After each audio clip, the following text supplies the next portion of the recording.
You're listening to The Business Focused Photographer. If you're ready to transform your photography business into a thriving career, you're in the right place. Each week, we'll discuss fun and innovative ways to boost your creativity and income. Sound good? Let's go.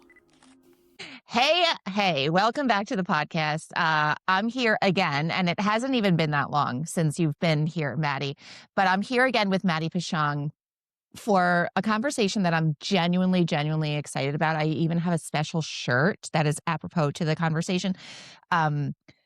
Because as I was planning, and to give you this information, Maddie, that is not like that interesting, but as I was planning my content for this year's or this season of the podcast, I really wanted to get somebody on who does what we're about to talk about. And it's not like it's a secret or a surprise because it'll be in the title for the episode, but who actually does integrate their political beliefs into their brand. And I think it's such a topical topic because of the current political landscape. It feels different than it's ever been. Maybe it's not, but Maddie, you do this so well. In fact, I became aware of our shared political ideology because you are very outspoken on social media about it. And when I reached out to you, to talk about this, you were like, I'm actually preparing a talk on this very topic. So you're the official expert on how to do this. So welcome. And this is not your grandmother's Maddie Pichon podcast episode, because we will mention that Maddie is a Sioux Falls, South Dakota branding photographer and coach to branding photographers and photographers in general. But that's probably about as far as we're going to go on the typical Maddie talk. So welcome back, Maddie. Thank you. I'm really excited. I have been wanting to have this conversation for a while, as we discussed, and have never had it before. This is a first, so I'm really excited about this. Yeah, I am too, and it's something that obviously has been on my mind because it's something I wanted to talk about on my podcast. And the reason it's on my mind is because, and I imagine you can relate to this, maybe you can't, I don't know, many other people can relate to this, is I am a political minority where I live, not in my state, but in my immediate area, which means that my client Rolodex is full of blue and red and purple and everything in between, and not always aligned with me. And where I have reconciled that in the past by saying, I don't integrate politics into my branding because where I live, you kind of have to learn how to have common ground outside of politics with other people. Otherwise, you're going to be in a little bit of a bubble and you're going to end up shutting out a lot of really decent people, which I still believe. I think that we're getting to an apex of polarization politically, where that's actually becoming less true for me, where I'm seeing, and if it's not obvious, I'm a liberal person, I'm a leftist person, whatever the appropriation is now. It's becoming okay, those die-hard people, MAGA, whatever, who are embracing the things that are so out of alignment with my core moral beliefs and ethical beliefs. That's really what it should be, something that's beyond politics. But now, of course, politics are woven into everything from policy to trunk or treats. It's everything has a political identity. So can you talk a little bit about where that point was for you, how this part of your identity crept into your brand? Was it there all along? I want to hear your backstory here. Yeah. So I would say I was raised by a Republican and a Democrat in the 90s, when that was a lot more common, I think. And perhaps that was just my experience, but I've heard this from a lot of friends, my mom was a Democrat, my dad was a Republican, or vice versa. Right. And I always identified more with liberal beliefs. I think it was probably, in the 90s and the 2000s, when the LGBT, at the time LGBTQ, now LGBTQIA plus, that conversation was happening more often. And I just always felt who cares? Like, why? Like, great. Like, let them, let Right. people just do whatever they want to do. So I think that it was probably that made me think like, oh, I guess I'm probably more of a Democrat, more of a liberal person, like you said, whatever the terminology is now. And because I live in South Dakota, I live in a very red state. And at the time lived in a small town in South Dakota. I was surrounded by people who felt differently than I did. However, it was not near as volatile as it is now. Like I remember sitting in the, I was a choir band nerd in high school, and I remember sitting in the band hallway with good friends of mine, and there would be like political debates happening all the time. And it was never like there was really never any bad blood. Like it was fairly open conversation because I was with people who were at least I thought at the time like pretty intellectual and kind of with it, and they knew what was going on, and they like wanted to have this conversation even as 17-year-olds.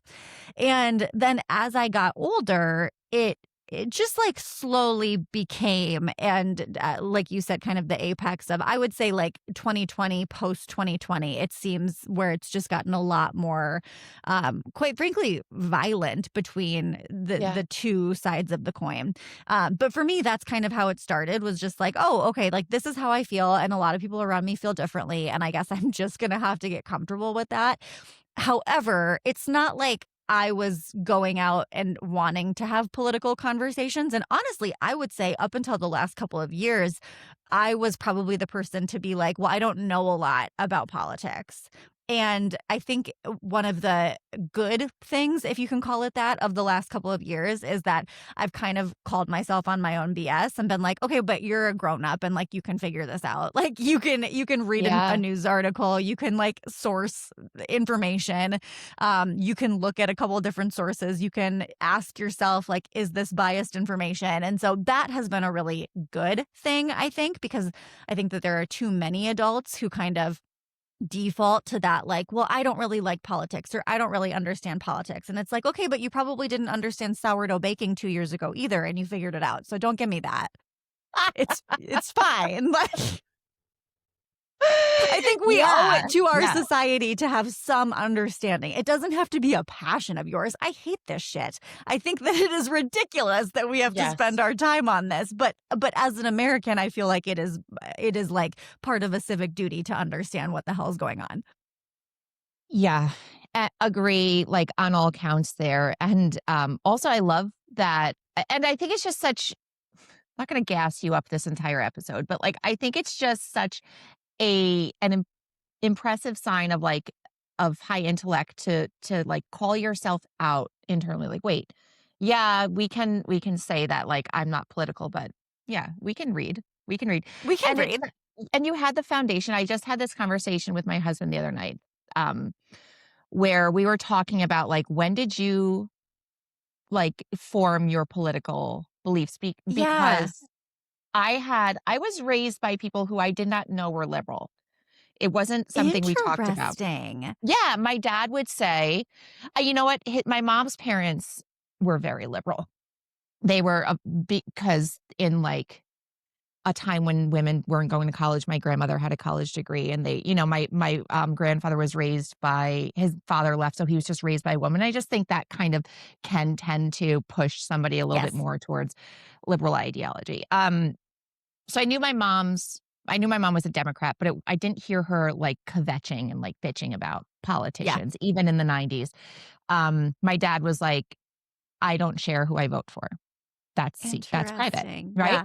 So I think that was definitely more of the talking norm. point. Yeah. Yeah. Mm-hmm. Yeah. And for me, it was like I had this high school teacher, and this is what I think a lot of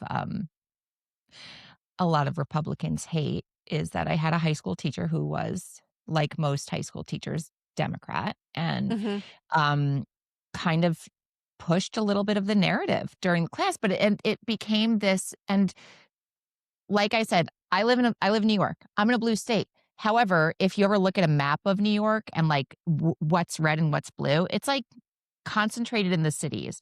So New York City, of course, Buffalo, Albany, maybe like the bigger cities, not Long Island where I grew up, and not where I live now in the Catskills.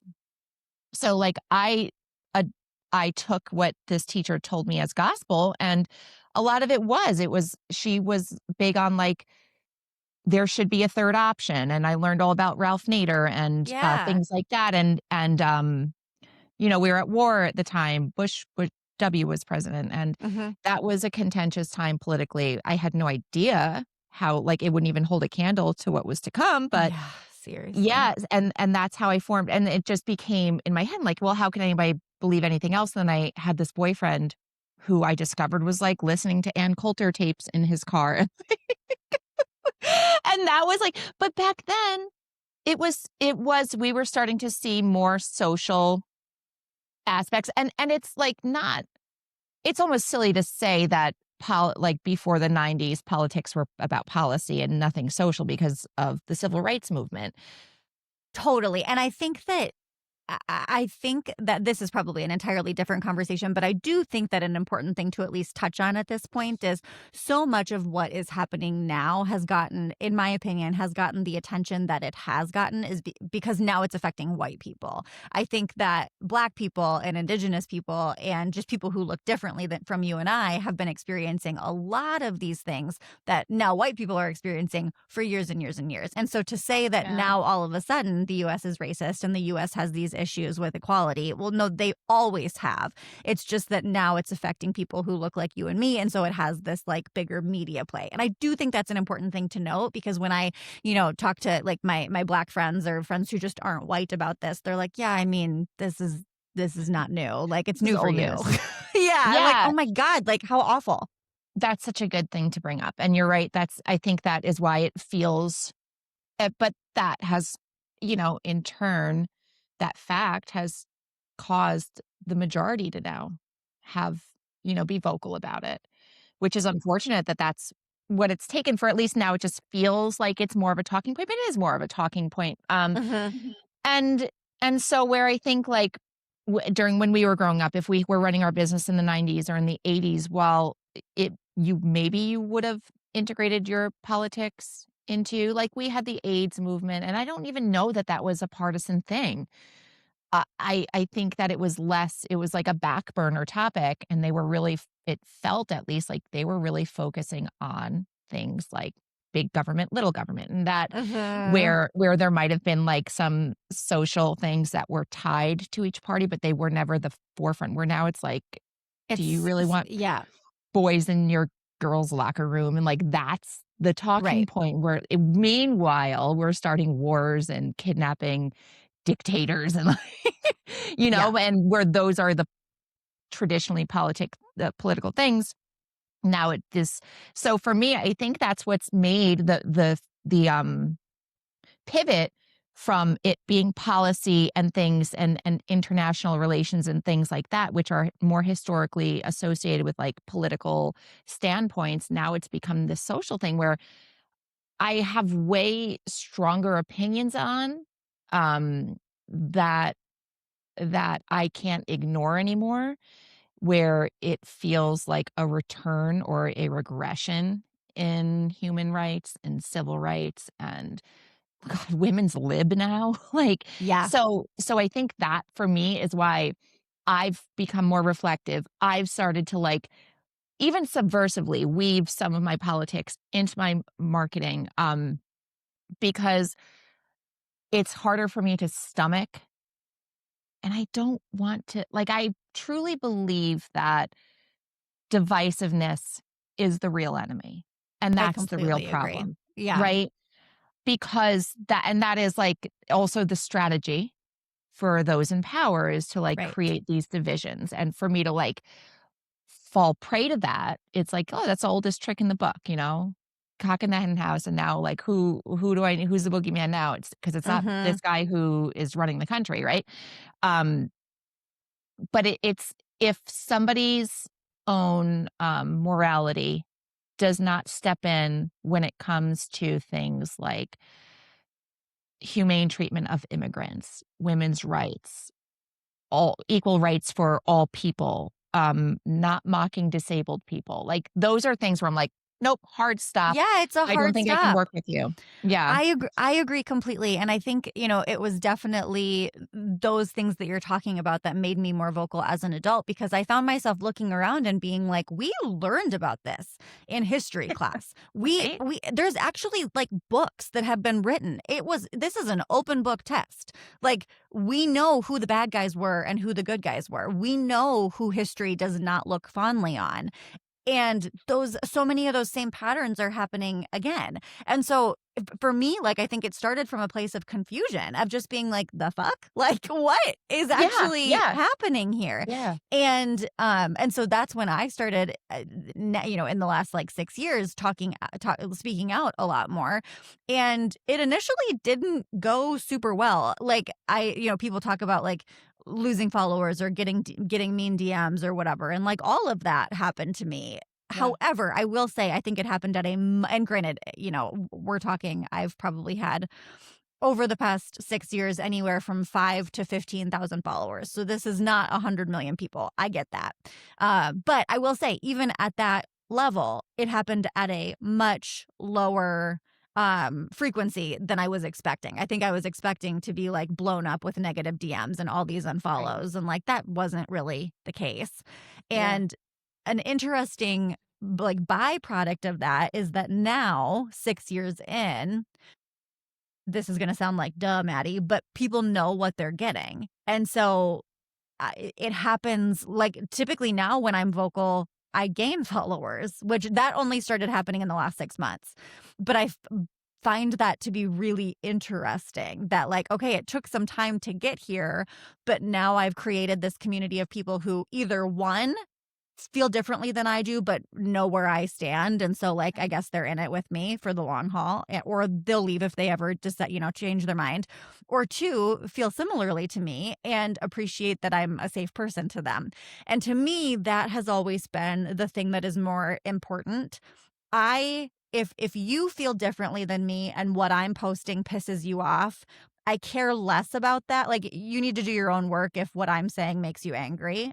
I get it. You can have your emotions, but like, I can't control your reaction to my beliefs. Mhm. But on the flip side of that, if what I am sharing makes one person feel a little bit more safe, feel a little bit more seen because they're also in a red state, and they start to understand that, like, okay, not everybody feels the way that so many of my neighbors do. Like, if one person feels that way, then I feel like speaking out and talking about your beliefs is worth it, because that's what I want. I want people who you're talking about, like immigrants or gay people or people who aren't white or whatever. I want them to be able to see me and not think that I'm a threat to them. Because quite frankly, I'm a very Republican passing looking person. So I feel like I need to be.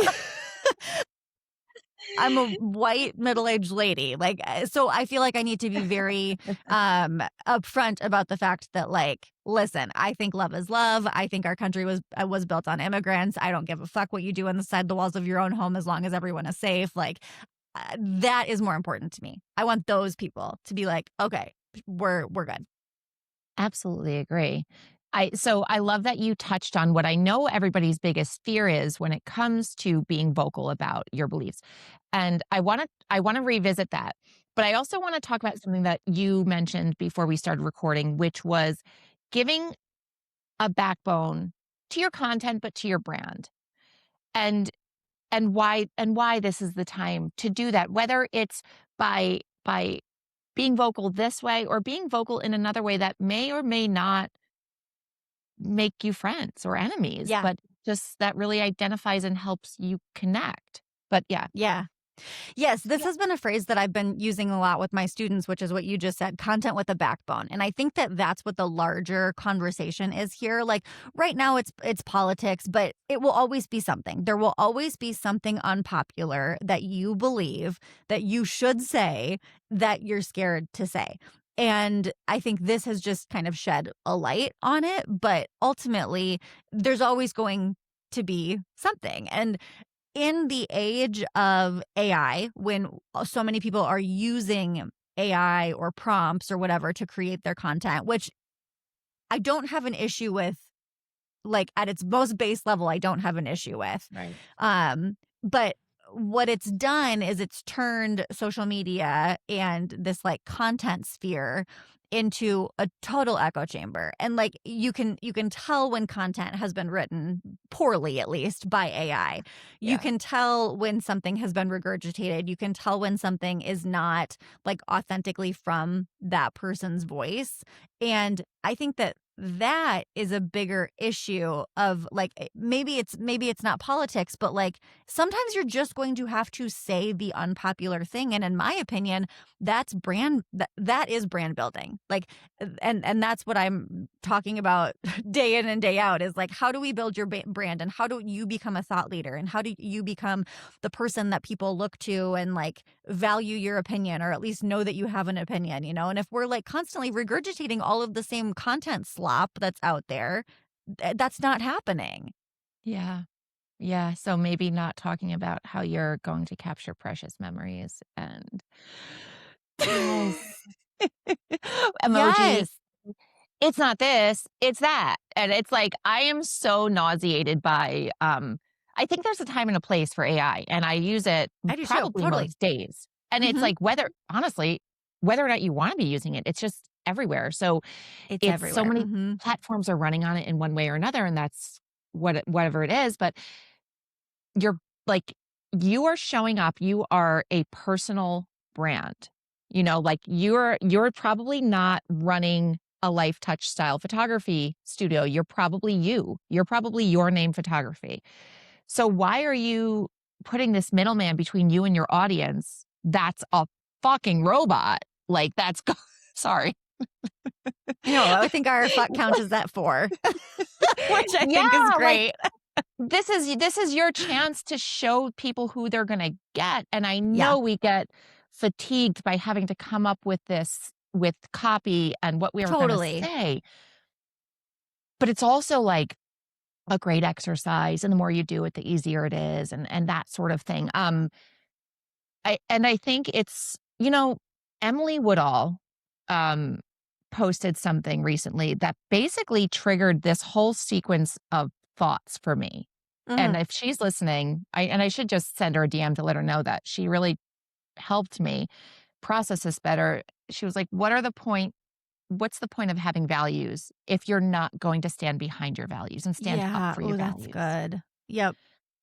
And I'm like, "Oh, shit." So, like, for me, what that looks like, and I know everybody's gonna have some version of this, so I think it's helpful to just take a moment and be introspective about, like, why your values are what they are. Like, for me, one of my values, is, like, advocacy for disabled people. I'm a mom to a disabled person. It's really important to me that there is a place for people of all sorts in society, with equity and accessibility and everything like that. And of course, without mocking and belittling and demeaning Mhm. them.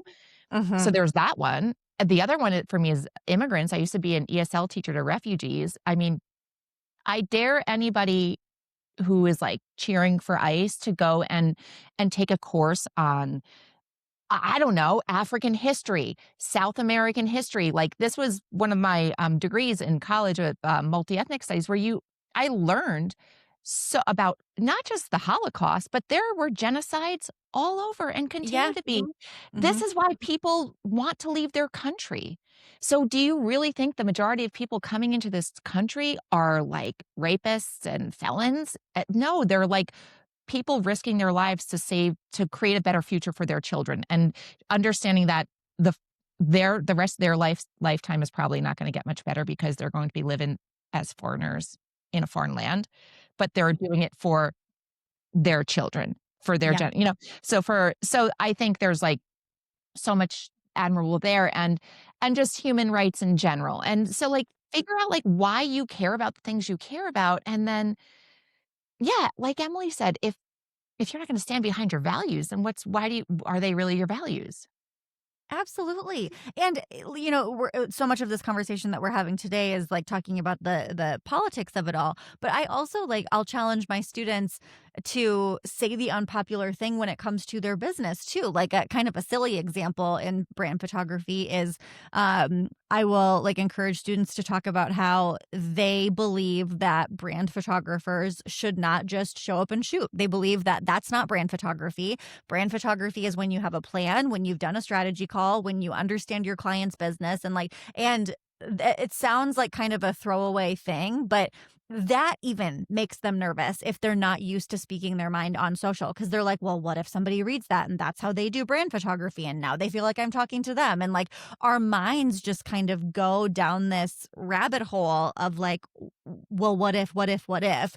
And we think that we're going to get canceled for like our marketing hot takes. And like, that's just that one, I don't think that that is going to happen. Oh. And two, I think people would be surprised that like, even when it is political, even when it is like these really big topics, at most I get like 2 or 3 DMs that are not super nice. And I will say most of the time they're more wanting to have a conversation with me. Not always, but like I have had some decent conversations with people who feel differently than I do. And Yeah. I don't think either of us walk away from conversations like that having changed our minds, but at least there's dialogue. At least we're not just pretending that everything's hunky dory. Yes, and insight. It is so, and I think it's, to go back to why I yelled fucking robots. It's like because this digital middleman, the screen that's between us right now, the keyboard that's between us, even worse. We have taken so much of what has propelled and advanced societies and removed it, which is human to human conversation and dialogue and disagreements, fights, whatever, but not in black and white, not two-dimensional. And I think that having that in a conversation, even in a DM where people can be a little bit more vulnerable, is going to at least reveal some insight. I Where do it's like, too. oh, this guy, I don't know, like here's what happened to him early on in his life, where he can strongly point to as like why he will never vote for a Democrat. Like, and so now Yes. I kind of understand why this has to be this way for him, and that's what I think is like, I have, and I'm sure you do too, as a photographer, like a lot of photographer friends who are in super blue areas where they can show up to a shoot and just about guarantee that their client's going to have the same political ideology as Yeah. they do, where they can't imagine why I would work with somebody who doesn't. And I Yes. let them, like, the thing is that it's actually not very common for people to like spend time together and immediately jump into a political conversation. And it's also very common for somebody who votes for the other guy to actually be a decent person. They just have whatever sequence of events in their life, whatever exposure to different media channels, a different algorithm, different spins on the same pieces of news that are happening that they're being fed that have caused them to have this ideology. And aside from that, they're actually like a really, really great dad, I noticed. And like they work really hard and they're really honest and like not always. And the same can be said for anybody of any Absolutely. voting party. But it's like these things that are not inherent to a human, these things that we adopt, these beliefs that we adopt, don't have to be the identity and the things that separate us from another person. I love that has actually opened up that dialogue and maybe a little better understanding of one another when you are vocal. Absolutely. And I think you're spot on. And I hope that this is getting a little bit more airtime now. I think that it is. But what you said about different life experiences and different algorithms, that's a big one that I think Yeah. we are just starting to understand. Like when I think about, I've had this conversation so often with girlfriends of mine who have gotten, we will all be getting frustrated with other friends or family members or whatever. Like, how can they possibly think this? And the conversation that we've had is like, okay, but like the algorithm that we see that's constantly giving us this information of like, whatever on the left side, they are getting the exact opposite of that. Like they are, and that I think what you said at the top of the show about like the divisiveness is the goal. And once you can recognize that, one, it gives you a lot more empathy for everyone, not just people on the other side, but just period. It gives us more empathy. And I think empathy is one of the best things that we can have as humans. Um, and two, it just makes you a lot more aware. Like something that I've been really clinging to lately is that, and some days it better than others, but what I want to always come back to is like, I don't have a moral problem with my neighbor or family member or whoever who voted for Trump. I have questions. Right. Yeah, I'm plenty. at this point in this economy, I'm a little confused, but I don't have a moral problem with it most days. Like that's where I want to be. My issue is with Trump. My issue is with the people in power. I have empathy for the people who voted for that or who still believe that that's the best way, because why do they believe that? They're getting fed all of this information that is telling them this is the safe choice. This is what's going to make your family safest, because that's all we want at the end of the day is Yep. for us and our families to be safe. No one is voting for anybody so we can have more wars and more famine and more. No, like that's not what's happening. And so all of that to say, it has given me a lot more empathy, and I try to remain in that space because, like you said, it is, in my opinion, it is completely unrealistic to say, as a liberal leftist person, I'm never going to work with a conservative again. I'm never going to engage with a conservative again. Like I wouldn't go to Thanksgiving if that, and for Right. some people, Right. maybe that's going to be the thing. But that is just not realistic for so many of us who live in more of like these melting pot communities when it comes to political ideation. And also, how dangerous would that be for us to not ever talk to people who believe differently? Again, even if we don't agree, I think that Yeah. that's really dangerous. Agree. I think I wholeheartedly agree. And I can think, man, I may have as many. I really can only make assumptions about my clients' political leanings.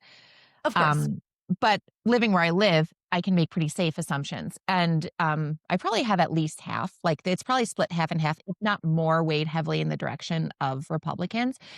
Uh, that said, I don't believe many of my clients are the fundamentalist type, and I'm gonna Yeah. call it what it is because that's what it's become. Yes. Um, so, and like family members on my husband's side, or I would also like differentiate. I do differentiate and reconcile things in my head as like, well, that's a Reagan Republican. That's somebody Yeah. who grew up Totally. like in a different time and like and I think my husband calls it tribalism, which I think is spot on. It's to me, I don't know if there's a South Dakota version of the Yankees and the Mets, but there's probably like the Chicago, the Cubs, and the White Sox. It's like you have been assigned this team at some point in your Yeah. life. This is a team that you're going to root for, and yeah, the roster has changed, and that doesn't matter to you. You're voting for a banner, or you're That cheering is, for yeah. a banner, and that's very much what politics have become. And Yep. people,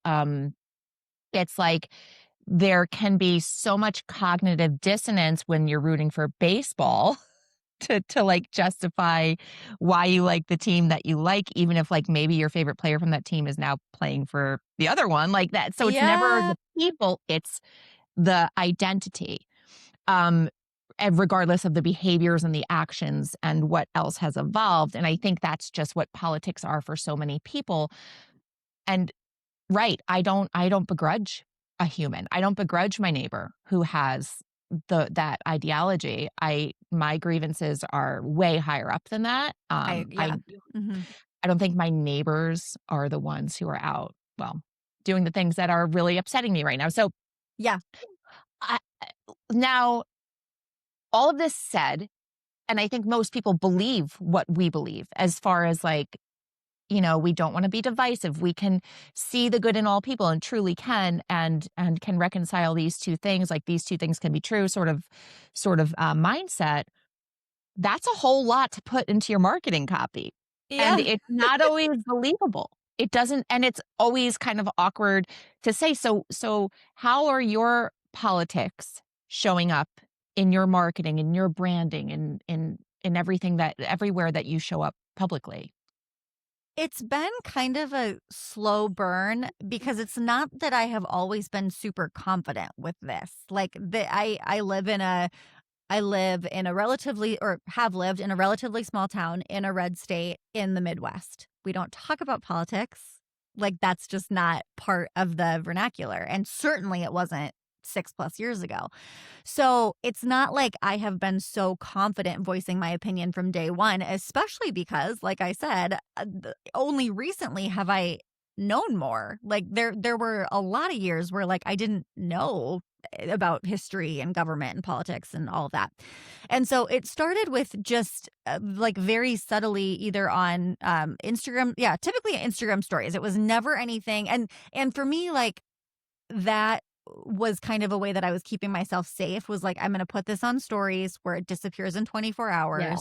Yeah. You know, and so it was that for a long time. And that's where I, shared more personal stuff and more personality anyway. And it would often be sharing of other people's posts, like people share. I remember one of the first things that I ever shared.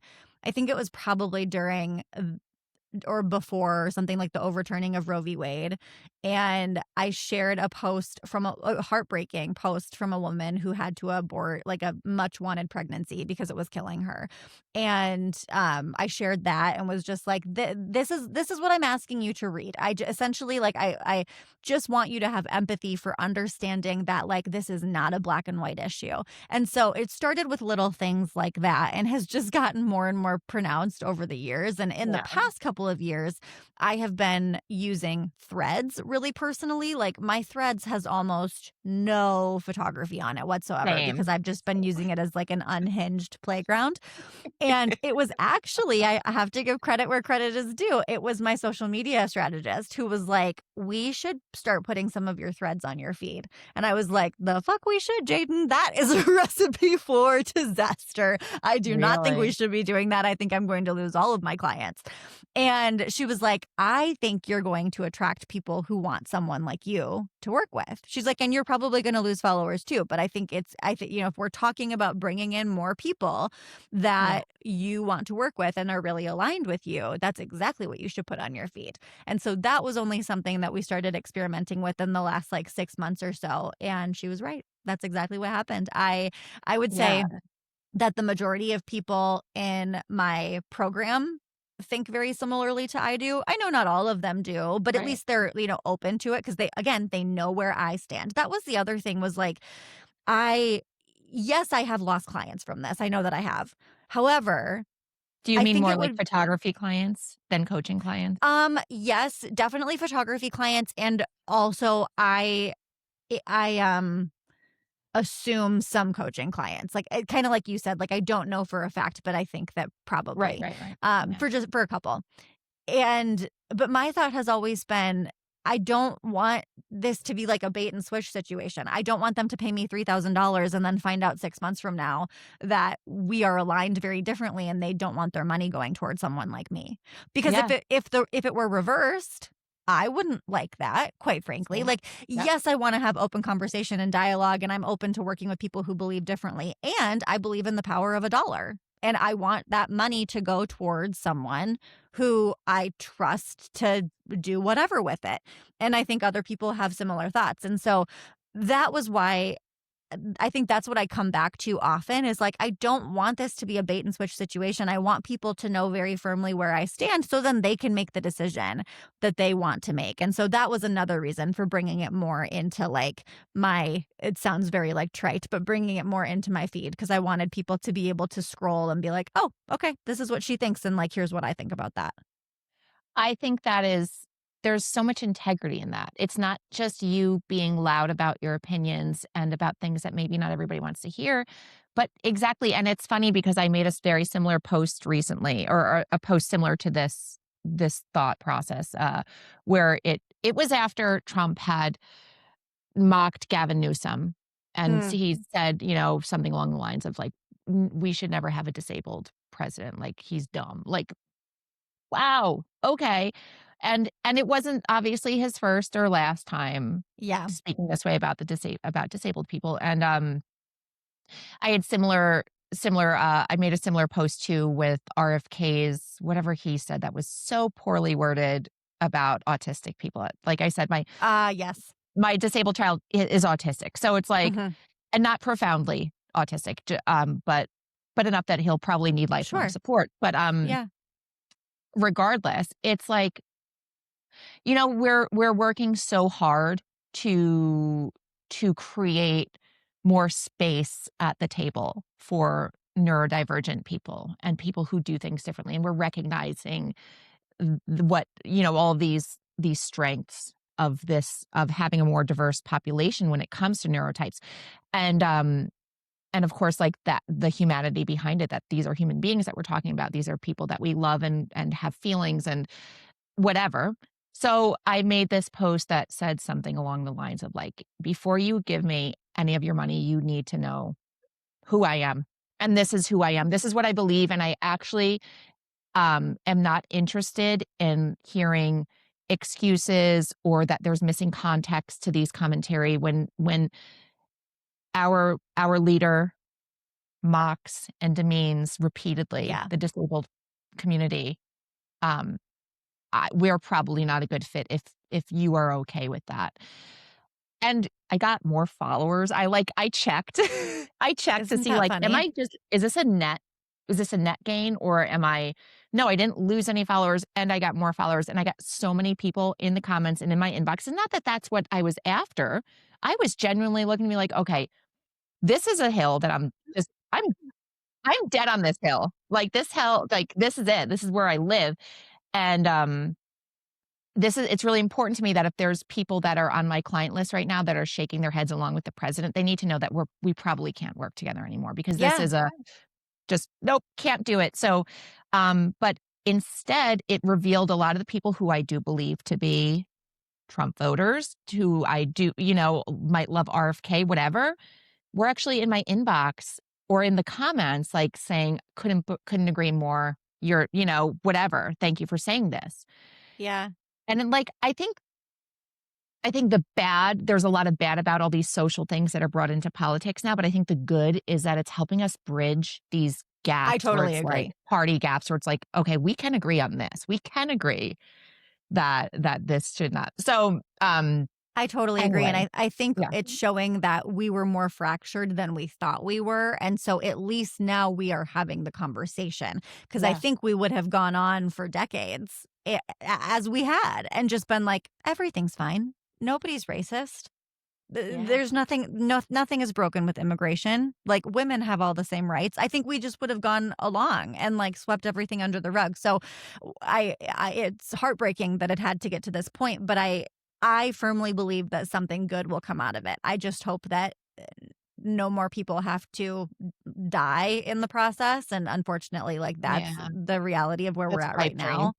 now. It's a pipe dream, but I firmly believe that like there's good on the other side, because I agree. I've had so many conversations with people on the other side who are like, Yeah. Yeah. Yeah. I'm like, we are so much more aligned than they want us to believe that we are. Like, Bingo. we are so much Exactly. more aligned.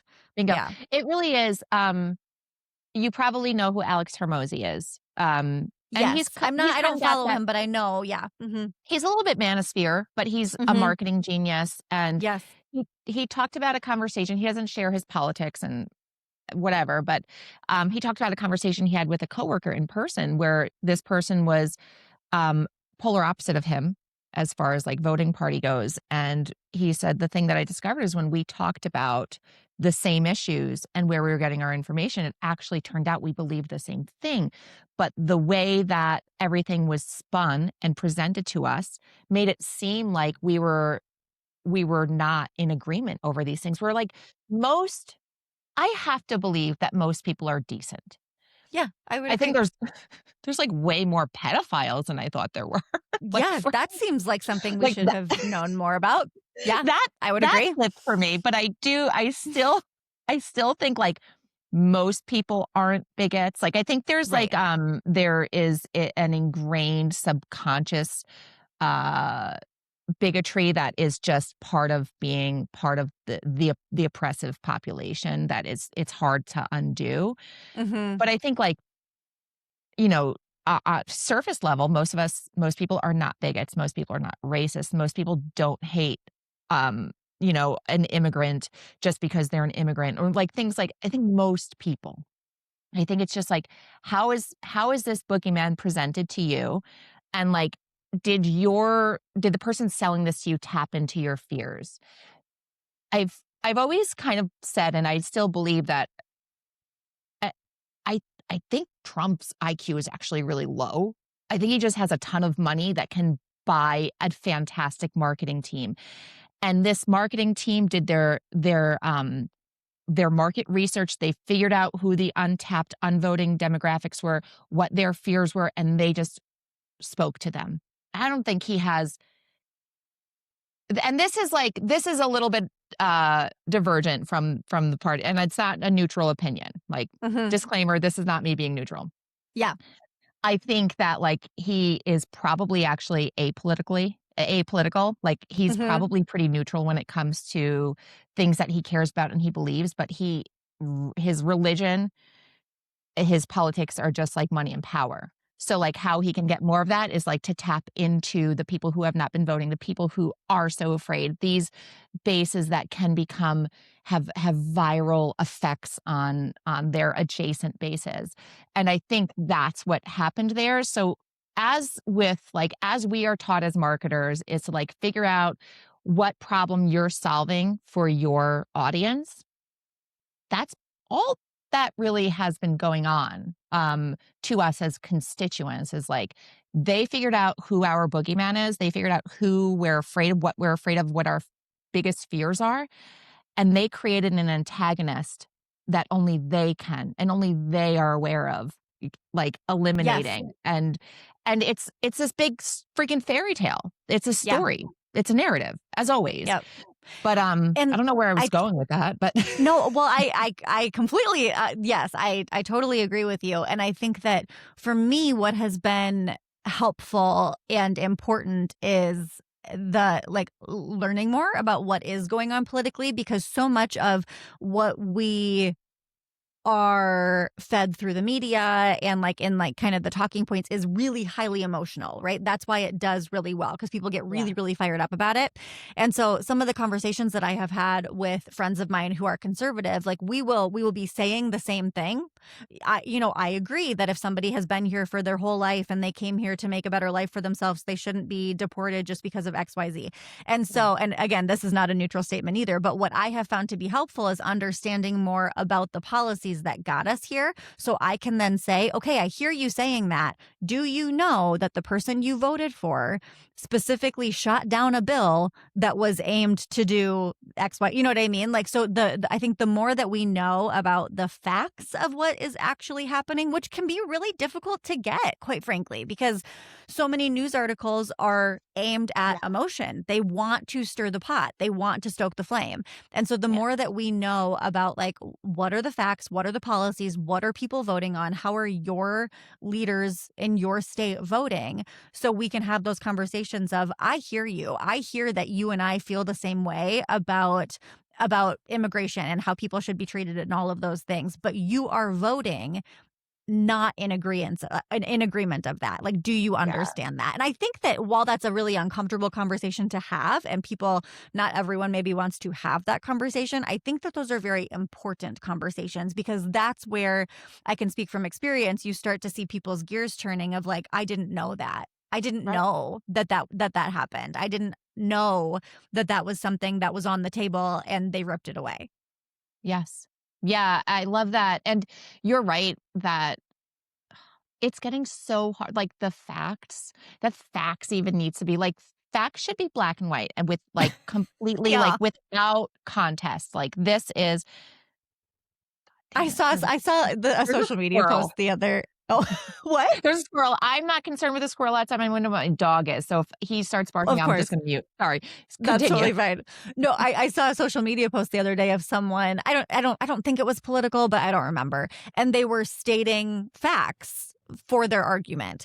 And someone came into the comments and was like, "Well, I don't agree with this because XYZ." And the person responded and was like, "This isn't I'm you don't get to not agree. It is a fact. Like, I have provided you with the data. I have provided you with multiple sources. This is a fact. You cannot like it, but it is a fact. And I think because we, have lived through, like, I think COVID made it so much worse. The misinformation and disinformation and the media is lying to you, that now we live in this world where people think that they can disagree with facts. And it's like, no, it's not something that yeah.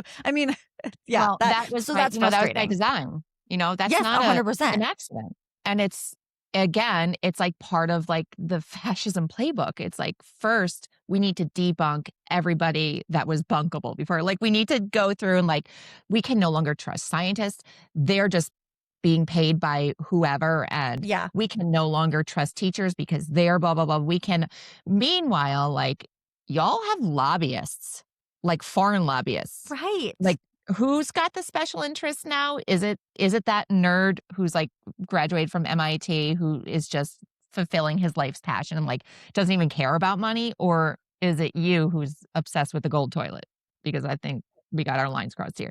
But again, not neutral. And this is, you know what? There's not going to be neutrality because it's not, I have conviction here. And this is not about that. And I think that that's exactly what it comes down to, is whether it's politics or otherwise, you don't get a gold star for being neutral. Like, that is not something that is going to happen. And so, like, people are going to have thoughts, feelings, emotions about whatever you say, no matter what you say. And so it might as well be something that, like you said, that you're convicted for, that you have values for. Like, if there's a hill to die on, make it that, So again, so not only your content has a backbone, but your brand has a backbone. Like, that's such a stronger foundation to build on. Put it on a t-shirt. That is a winning clip right there. But yeah, absolutely. It's exactly, you're not going to get a gold star for being neutral. And it's funny. This has been a conversation between me and one of my good friends who's my studio partner. And there is a bakery across the street owned by, she must have some ties to Palestine, because she's made it a part of her brand. And early on, when, calling it genocide was, even, I guess it's still like, some people will say that's being anti-Semitic. Right. But early on, when there was a lot of fuzziness, I'm like, what is actually going on there? She was bold about it. And like, our entire chamber like made a statement on it and everything. Like, she has doubled down. And in the end, I say to my friend, I'm like, time will tell. But I think she's going to end up being proven correct here. But she has like little like watermelon stickers that you can buy in the bakery and everything. There's like proceeds go to Palestine, and like, that's a part that's really important to her. And the way that I relate to that is, I say to my friend, I'm like, listen, it's just like me with things regarding disability, disabled people and autism. Like, I don't take a stand on everything, even though I do have my opinions. But there are areas, and I would encourage anybody who's thinking they want to be a little bit more outspoken with their marketing to their audience, however, to think about, what are the things that you really do feel qualified to speak on? Yes. What are the things that you can confidently, and not that we're not all entitled to an opinion, but when I talk about my reasons for wanting to defend immigrants, when I talk about my reasons for wanting to lift up disabled people, I have a lot of experience here. I know a lot about these things because of either my college education, my experience as a parent to a disabled person. Like, these are areas where I can speak on confidently. And if somebody is like, you know what, fuck you, Jill, I do think that we should restart eugenics, and we'll like put a scarlet letter on every autistic person. Then I'm like, you know what?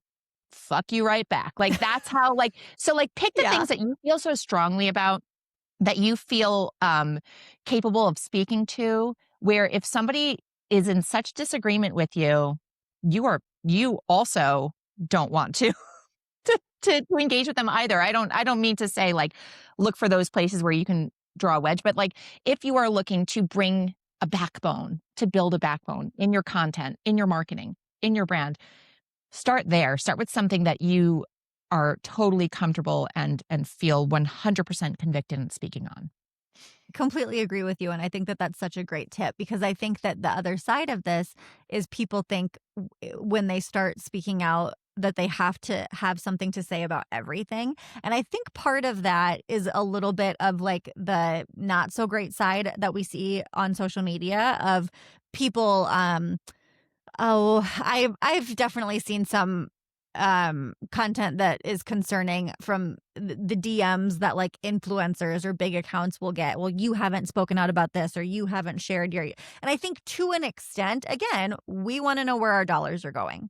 And so I don't think that it is entirely off base to ask people to say something, but to expect everyone to speak on everything is totally unrealistic. It just is. And so if you have, one or two things that really matter to your life, your business, whatever, I would say I think for me, it's shifted certainly over the years, but it really started with women's rights and when Roe v. Wade was overturned, and like that was a big tipping point for me because I work with all women. I have a sister. I have all female cousins. Like, I built a business on platforming women, and so you have a uterus.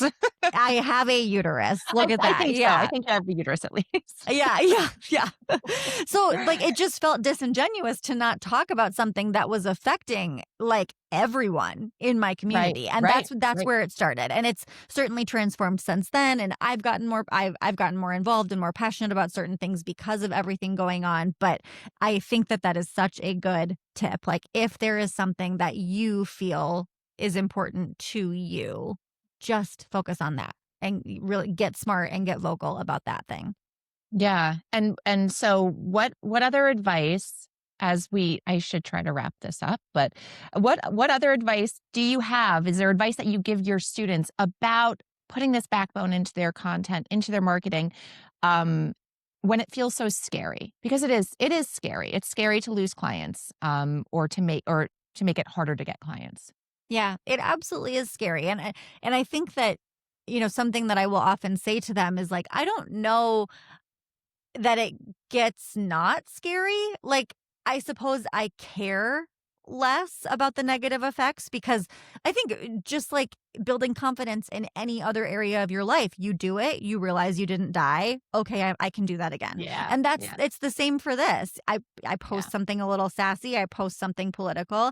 I get a couple mean DMs, but I don't die. Okay, I can do it again. So it's not like I still like will sometimes have visceral, like my body will respond to something because I'm so angry and so fired up and I'm sharing about it.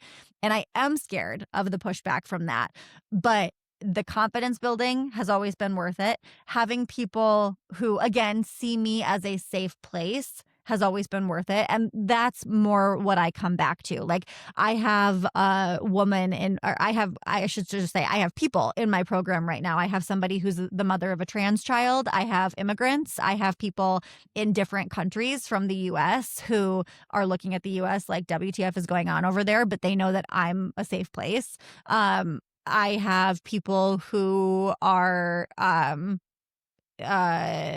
I'm trying to think of who else. Essentially, I have minorities in my group programs, and I don't know if I would if I wasn't vocal about these things. And it makes me so happy that they felt comfortable spending their money with me because of the things that I talk about. And so for me, that has always been like what I cling to. Like that's what's worth it, is having people who see me as a safe place, and truly, whether or not they choose to continue to spend money with me or ever spend money with me, that they feel safe sending me a DM or listening to my podcast or whatever. I think that's really important, and that brings us closer together, which is what we need more of. Yeah, I agree.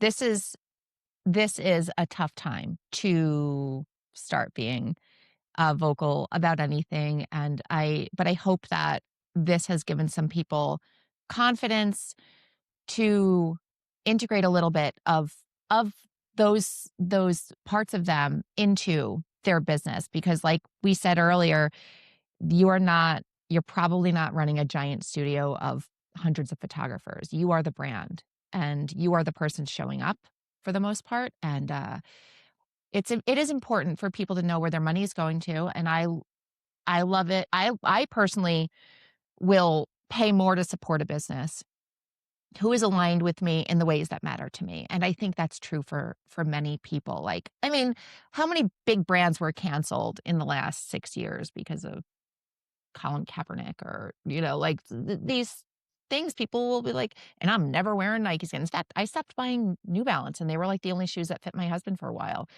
And I can't remember, it's something to do with Trump. So like it works. And then you will double down. You're like, you know what?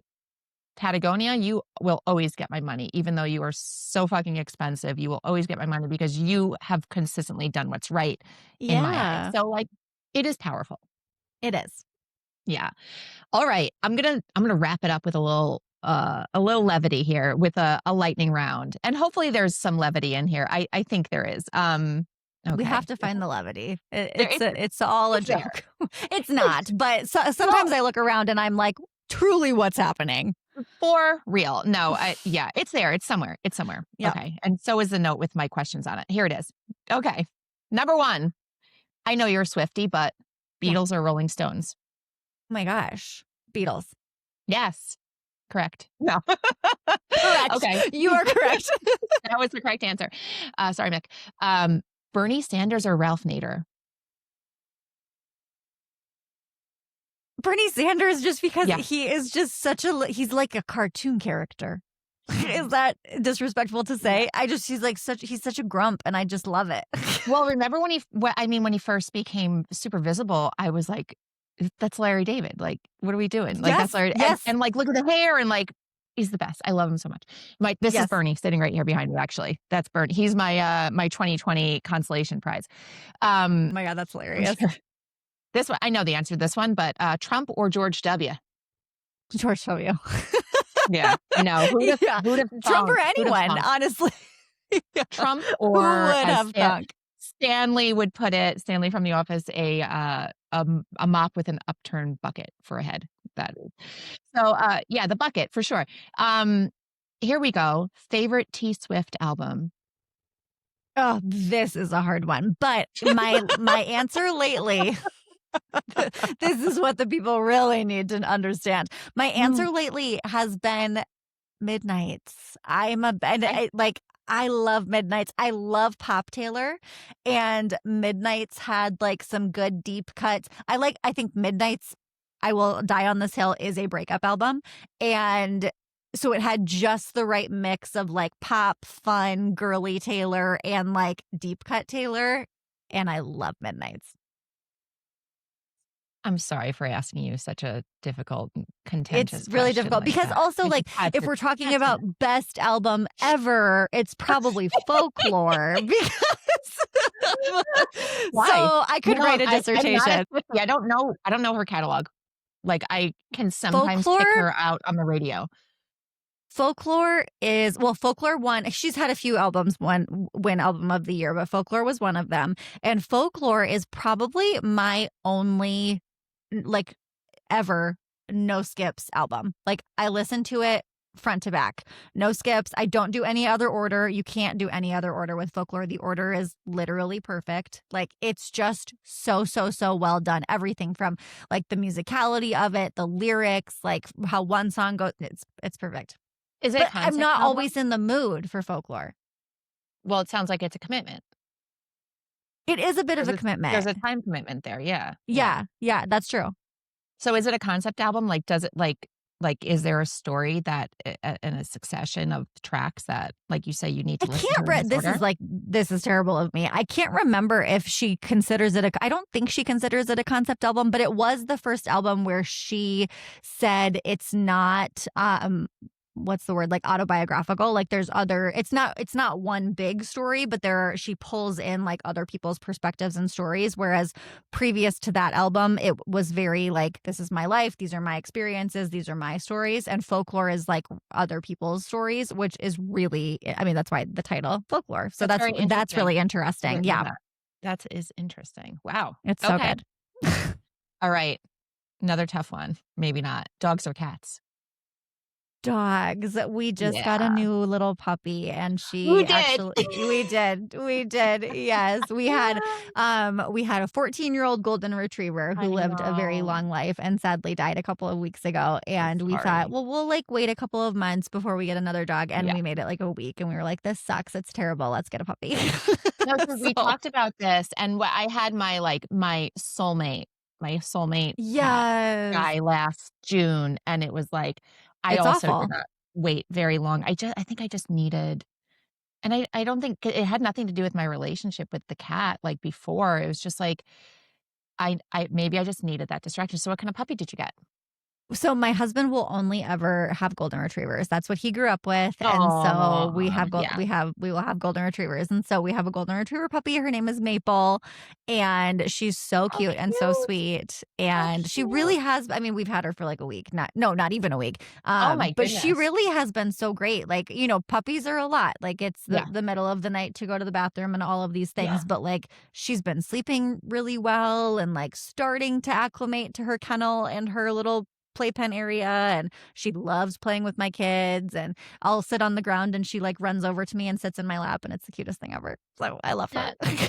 Yeah. My childhood dog was a golden retriever, and, our we had 2 mutts, still have 1, but when the first one died, he was such a I'm gonna say he was a bad dog, like, where he was very good with the family, but, like, he would bite strangers. Had a lot of fear Ugh, aggression. yeah. He was so scared, but he was also a hound mix, so he would escape, and then he was a liability, and when he died, I was like, "I cannot risk another liability because I don't get rid of a dog. Like, if I have a dog, it's my dog, No. like, no matter Yeah. how big a pain in the ass it is." So, I'm like, if I'm committing so we I went my husband actually was the one to insist on a golden. He grew up with labs, but, so that's Bernie behind me, the golden, and I yeah, was gonna they're say just I like thought Bernie looked like a golden. yeah, Yeah. Bernie's a golden. Oh, he's looking. Yeah, they're just it's hard to go wrong with a golden. It They're is. And so I full of love. I worry about with kids just like the unpredictability because dogs are animals. Like at the end Yeah, of the day, I'm not yeah, going to fault a dog for like protecting itself if it feels right. threatened. And Yeah. Goldens just seem to be so good. I mean, like we had Rue before we had kids, and so she got used to like Aw. literal toddlers crawling on her and grabbing her, and she would just like remove herself if she got sick Yeah, of it. She was just the yeah. best. Maple's probably because Bernie was the first dog to grow up with my kids, and he has never had a bad day in his life. I posted to my stories the other day that I had been standing on his tail for, like, 30 seconds without knowing, it was, like, crunching. I'm like, "What is this crunching under my foot?" And I looked down, it was him, and he, like, wasn't bothered. I picked up my foot, and he wagged his tail, and he was happy. I'm like, "Alright, dude, like, you are unfazable," which is also the root of his belligerence, but regardless, congrats on the new puppy. I love her name. So Thanks. cute, so Thank cute. you. Alright. Here, we'll pivot back to more topical. You Mhm. can only shoot with 1 lens forever. What is it?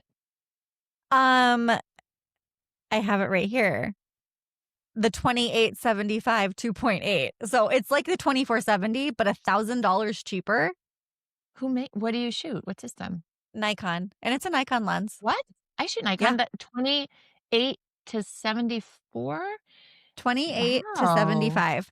Literally 75. $1,000 cheaper. $1,000 cheaper because I love the 2470 Me too. and I had like a Sigma 2470 and then I switched to mirrorless and I had the Yeah. adapter and I'm like this is a whole situation with the adapter. So I'm It like made I'm it so going much to bigger. get yeah, it was huge. So I'm like I'm going to get the one that like goes with my mirrorless camera and I was really between the 2470 or the 2875 and I read so many reviews and every single review was like this is the same lens and it is $1,000 cheaper and so I got Huh. it and I'd never take it off my camera ever and I I was a can't prime believe I never girl heard of through that. and Yeah. through. Mhm. Yep, So I was a prime girl. more. I was prime first, got the 24 to this is when I was shooting DSLR, got the 24 to 70. It was like the most expensive lens I ever bought, but I don't know what propelled me to finally buy it, but I'm like, "Oh, I'm never taking this off my camera." Switched to It's mirrorless, so the adapter made it versatile. even bigger, and here's what got me away from it, and this is less applicable to you because I think you shoot a lot more studio than I do. I do. For Mhm. me, I love a giant aperture. So when Nikon introduced mirrorless, they were finally able to make autofocus 1.2 lenses, and they came out with the 51.2. And I Nice. traded in, actually sold my 24-70 and I bought the 51.2, and I just want only 1.2 lenses now. So, but, that is I didn't know that that was how do I even not know about this? That's so interesting. I think a Cool. lot of Good people to don't, because know. I've had this conversation with so many people and I'm like, I will never go back. And I will say, if I shot outdoors, totally Yeah, yeah, 1.2, like yeah, 100%. yeah. A prime, like there's just, you can't beat it. But I shoot indoors and oftentimes in like small interiors. And so having Yes. like so having the ability to get wide, but then still get a Mhm. nice portrait. Like I'm kind of naughty. I should probably use like an 85 or something for headshots. I don't. I just zoom this into The my 70's 75 so and good call it a for day. headshots. It's fine. No, it's so Yeah. and, like, you can really still create the same amount of compression with, like, distancing yourself, Right. so Exactly. it's, like, really 70 is so close to 85 that I also loved the 85 before I got the 24-70, but then I was like, "Oh, this is close enough," and I can it a just such a good lens. So, okay, Totally. I will check that out. Alright, branding session or coaching call? Oh my God. I'm gonna say coaching call. That's probably only shifted in the last year or two. But God, I love like my clients are for coaching and photography. My clients are the best. But I love the women that I get to work with for coaching. So Yeah. coaching call. Well, let's be real, like, you don't have to wear pants to a coaching call. Well, yeah, that too. I don't have to leave my house. I can make a latte before. Like, there's a whole slew of reasons. Yeah, yeah, agree, agree, agree. Okay, okay, your favorite piece of gear that's not a camera or lens? My Profoto A10. It's a flash. It rocks. Have you seen these? Yeah. Per let's see. I don't have. Oh, where is it at? Hold on. Oh, here it is.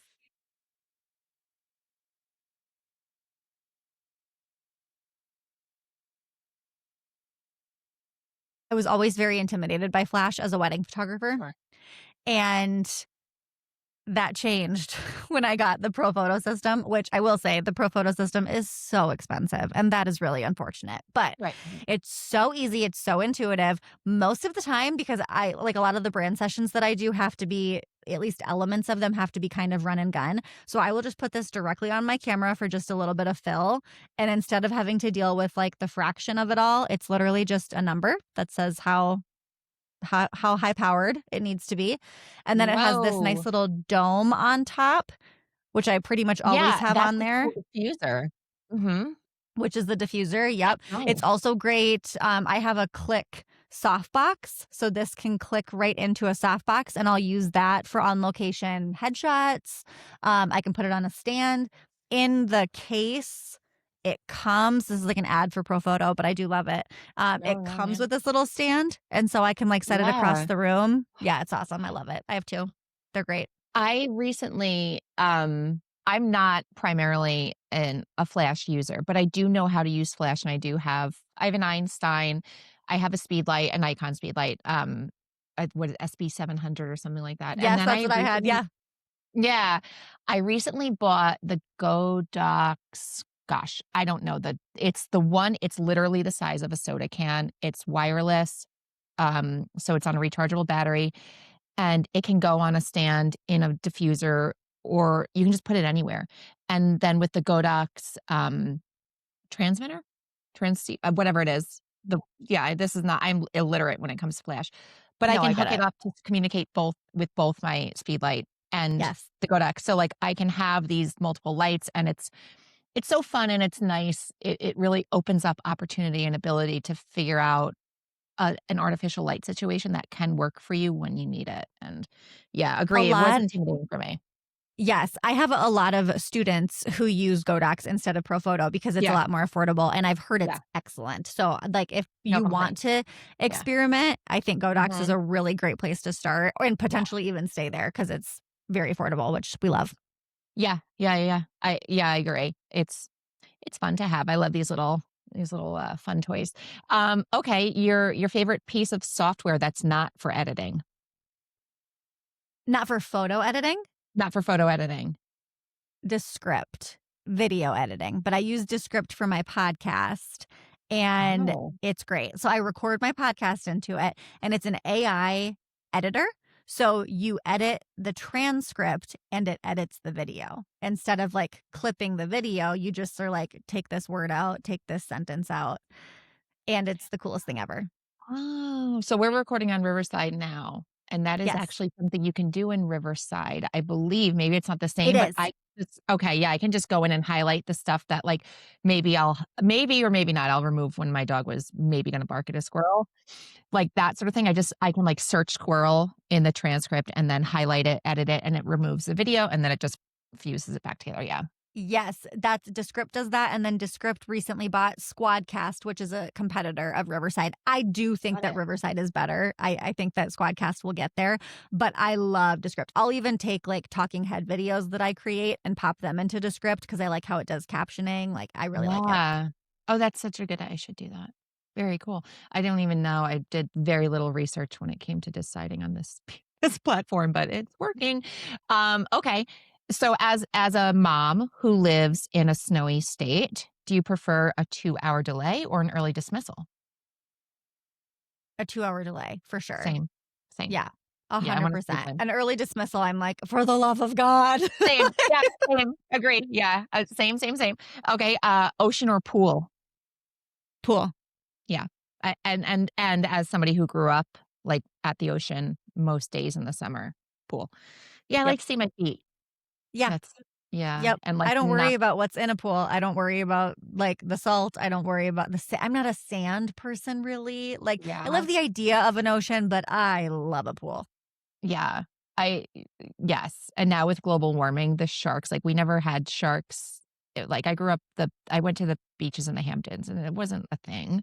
Like, really? Like, not really a thing, and now it's a thing because they're just getting pushed further, but I'm like, "No, thank you, pool's good." And the idea of getting swept away into, like, the infinite blue. No, thank you. No. Okay. Alright, this one's gonna ruffle some feathers, New York or LA? Now, Ooh. you don't have to appease me here.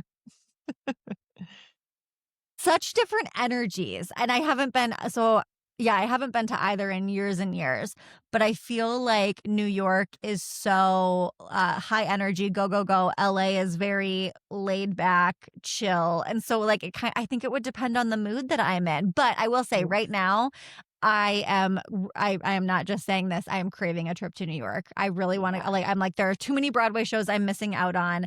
I used to have a job where we traveled to New York every year, and there was this, like, probably disgusting falafel place in Times Square that I would always go to, and I really wanna go back. And, I need a New York trip for sure. Beyond, like, it wasn't just, like, a street cart, it was, like, an actual restaurant? Well, I guess in It Times was a Square. restaurant. It was a restaurant, but it was probably, like, falafels are us. Like, I'm sure it wasn't, like, authentic anything. I was just like, "This sounds good." And it was. Yeah, I can say as somebody who grew up going into New York a lot and then has continued into adulthood, the street food scene has changed. There was not so much halal. Like, I don't remember any halal actually growing up. So now that is, like, the main it's like the options have really opened up. And, yeah, they're still selling everything else that they sold, but also now falafel and Oh my gosh, amazing. it's like, yeah, it's wonderful. Okay, last one. Podcast host or podcast guest?